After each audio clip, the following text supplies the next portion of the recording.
Hi, my name is Andrea, and I'm here with Zhuping Hodge, owner and tea expert at 7 Cups Tea House in Tucson.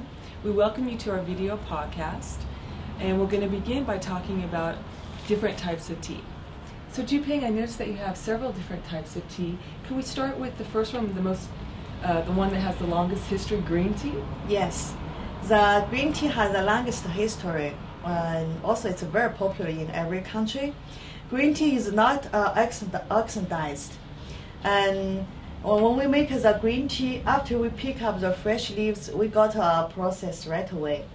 Never do oxidized for the green tea. That's why the green tea always looks green, especially the tea color must be looks green. But some high quality green tea, the tea color is kind of a light yellowish green, because the tea buds have not too much green tea, how to say? I don't know how to say that. Tea. Polyphenol? No, what is chlorophyll? Oh, the chlorophyll that makes that yes. Beautiful green color. Yeah. Wonderful. So tea buds have not too much chlorophyll, but tea buds has a lot of nutrition. Oh, so that those tea buds are rich in nutrition that people are looking for? Yes, than tea made from the tea leaves. Excellent. Now I know something that I hear a lot these days is about white tea. You go to the store and you see lots of different things with white tea. It's become very popular. So what's the difference between green tea and white tea? The green tea is not oxidized, and it is dried either by the roast machine or high quality one or dried by the wax pan by hand. But the white tea, 80% dried by sunshine. And then after 80% dried, then we will use very lower temperature to dry it.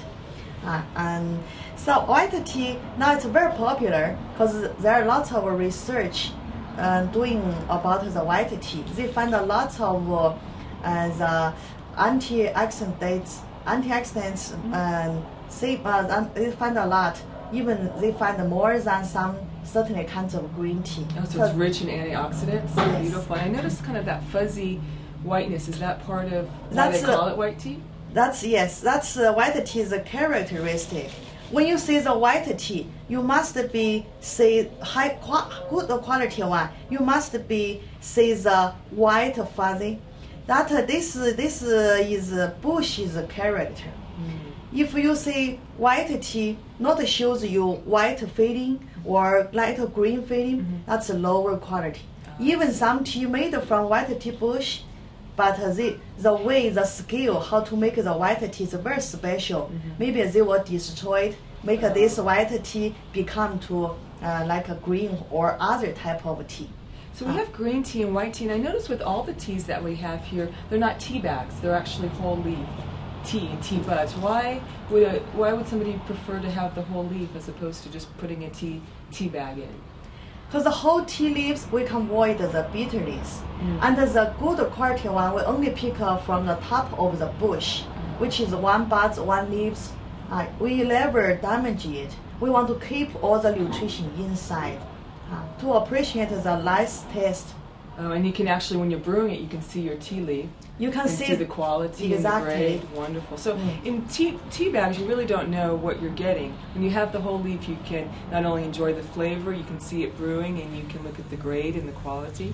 Wonderful. Now I can notice a little aroma coming from this third type of tea. What's this? This is scented tea, jasmine tea. Scented tea, the main scented tea is jasmine. Jasmine tea, when we make it, just the same as green, but then we scent it with jasmine flower. So let the jasmine's fragrance into the teas. So except we enjoy the tea's flavor, we can enjoy the jasmine's aroma. So this would be a nice tea for somebody that wants just that nice light for relaxing, beautiful. And so as I'm looking through the teas, I see that these ones are green, but it's starting to get a little darker. Tell us about the next type of tea. So this type is oolong tea. Oolong tea is oxidized tea.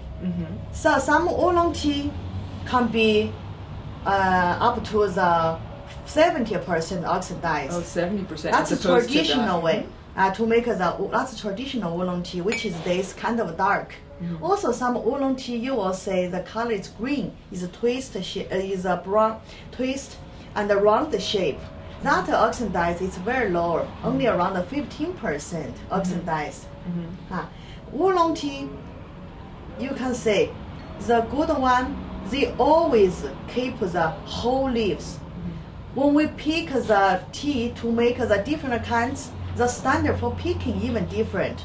Like for green tea, we like pick the fresh one, earliest one. Early spring? Early spring, which like March. But when we do oolong tea, the earliest spring for oolong tea, the picking time is around the end of the April. And can you tell our audience how they came up with the name Oolong? So oolong tea, the name came from the dry tea leaves shape. You see this dry tea leaves, the shape looks like a little black, the dragon. So the oolong tea also, when we invented it, only came from the south of China. There is one region called Wu Mountain. The people, when they call these dry tea leaves the black dragon, so they made the local pronunciation is oolong. So later, when other people, other region follow them to make the oolong tea, the same way to make it, so they just follow what they call. So the dry tea leaves, the shape looks like a black dragon. So pronunciation is oolong. Oolong, great. Now I know what this one is. This is black tea, right? This is black tea. Black tea is which is almost 100% oxidized. And so that's why black tea, we can say the tea color very red. Because after oxidized, the tea phenol, which is can make can decide the tea color will change.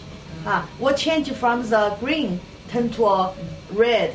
So you will say some oolong tea, which is between the 15% oxidized to up to the 70% oxidized, the tea color will change from the light yellow green turn to the dark brown.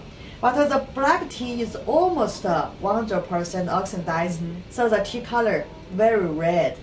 Now I notice in this one, I see this very unique kind of shaped tea. Tell us about this. So this is a very special product from the southeast of in China, Yunnan province, called the Pu-erh tea. This tea, it's which is fermented tea. Fermented tea. Oxidized by the enzyme. This enzyme came from the tea itself. But the fermented, we will use something else, some other enzyme with the tea to do the fermented. So the enzymes, there's different in the Pu-erh tea. Different. And I've heard a lot that Pu-erh tea is helpful for digestion. Yes. Is that true? Yes, that's also that's a very popular service in the south of China, because which area they have a rich food. It's very good to accompany with a heavy meal to help digestion cleanse. Okay. So wonderful. So we have 6 different types of tea. So the most important is find the tea that you enjoy the flavor, and explore. We love to have different kinds of tea for different times of day, and we're going to learn more on our next video podcast on how to brew the tea. So thank you for watching our video podcast, and look to 7cups.com to learn more information, learn about these tea, and find the one that's perfect for you. Until next time, thank you for joining us.